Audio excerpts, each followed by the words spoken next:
Turn it up. Security Advisor Condoleezza Rice says, I've shown you already this week, President Bush took his focus off Osama bin Laden only 5 months after 9/11.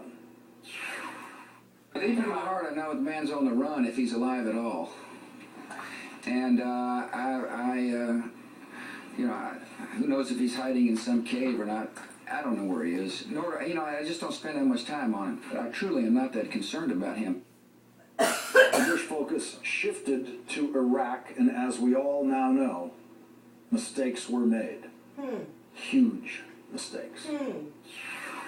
As we look back and reflect on September 11th today, I want to quote something that President Bush said about September 11th, the lesson of September 11th. He said this repeatedly, it became boilerplate in speeches. September the 11th taught us a lesson I will never forget, and America must never forget. America must confront threats before they fully materialize. My administration looked at the facts and the history and looked at the intelligence in Iraq, and we saw a threat. He's clearly saying that September 11th is the reason he looked at Iraq differently and saw a threat there. Yeah, are you surprised by that? Yes. Because Iraq had nothing to do with September 11th. After September 11th, of course you look at threats differently. Your country's just been attacked. You know that you cannot allow threats to materialize. Do you know how many times I've been asked... There was nothing in the threat that Iraq presented that was in any way related to us in September 11th. We can end this interview right now, if you don't want me to finish my point. Thank you.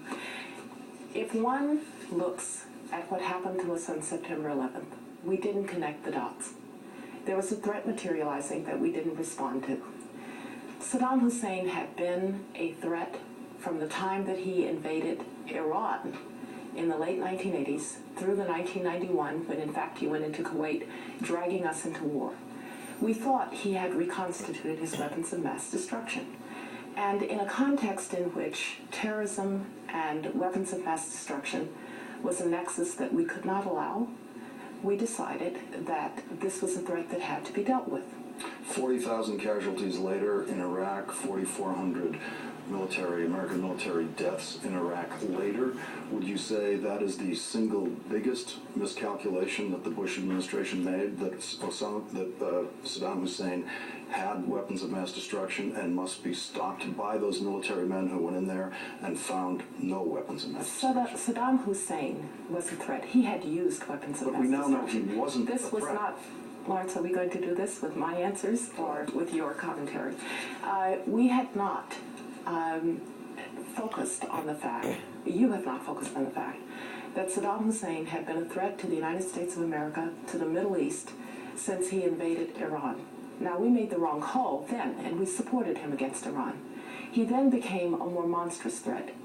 After 1991, shooting at our aircraft in the no-fly zone that was supposed to be keeping his Air Force on the ground, trying to reconstitute his weapons of mass destruction, breaking out of the sanctions through the scandalous oil for food program. Yes, he was a threat. With or without mature weapons of mass destruction, he was a threat.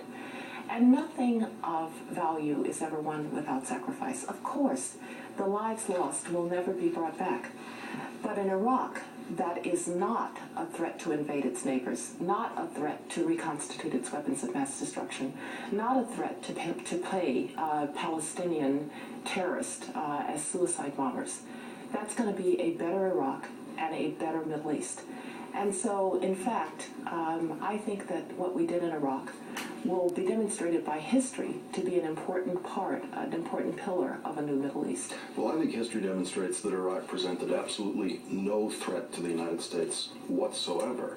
And well, that would be a surprise to the 16 Security Council resolutions that called him a threat to international peace and security. Information that would be was a surprise. Not true. That would be a surprise. No. That was on the basis of his invasion of Kuwait and the weapons of mass destruction that were found there in 1991. The weapons inspectors who could not do their jobs and so left in 1998.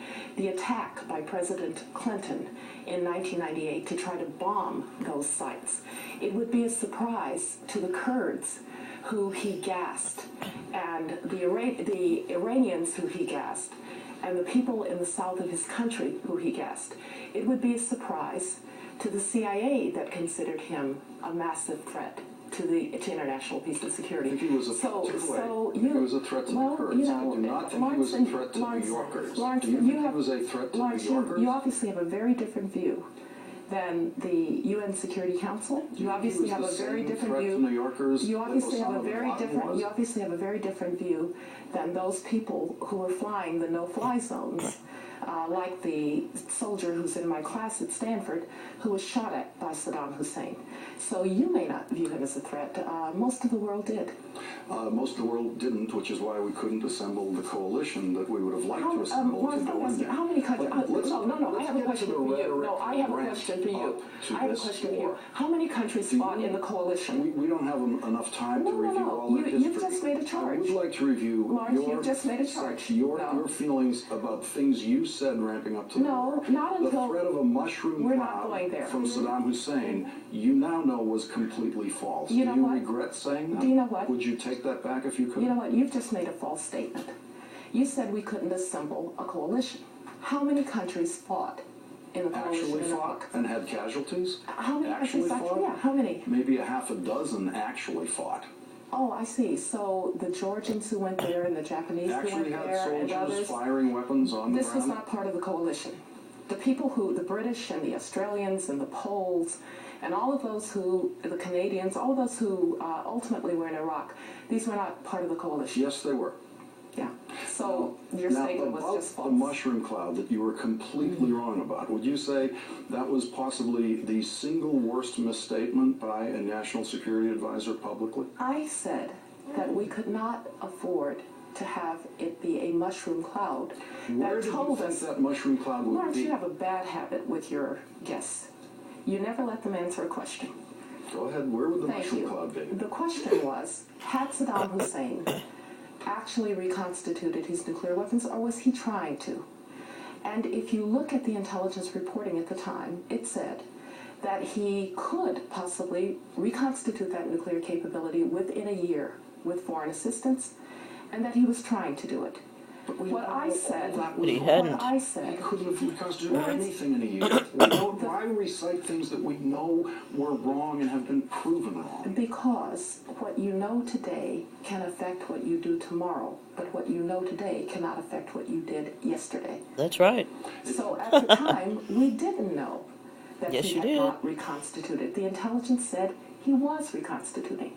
That he was reconstituting his nuclear program. He had reconstituted his biological and chemical program. He was shooting at our aircraft.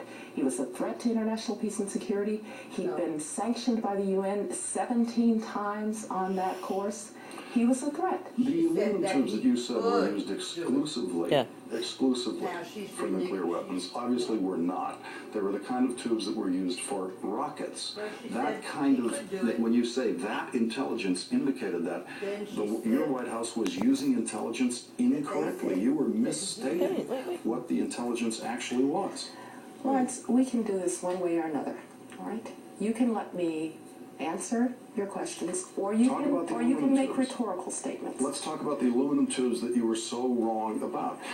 That's one of those things you like to use as an indication of what the intelligence was telling you, but the White House was misinterpreting the intelligence. No.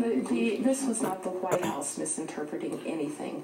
The director of the CIA briefed the Congress that those aluminum tubes were most likely for nuclear capability. You said exclusively. We believed that the tubes, given Saddam Hussein's history, given the long trail of what he was trying to acquire, were for nuclear weapons. Now, you were right. The intelligence turned out to have been wrong. But you don't get to get up in the morning and say, my intelligence might be wrong. You have to act on the intelligence that you have. And that's the intelligence that we had at the time.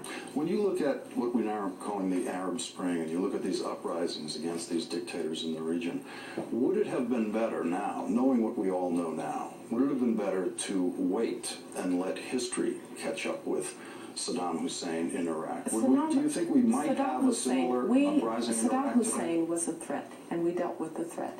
We didn't go to Iraq to bring democracy any more than dealing with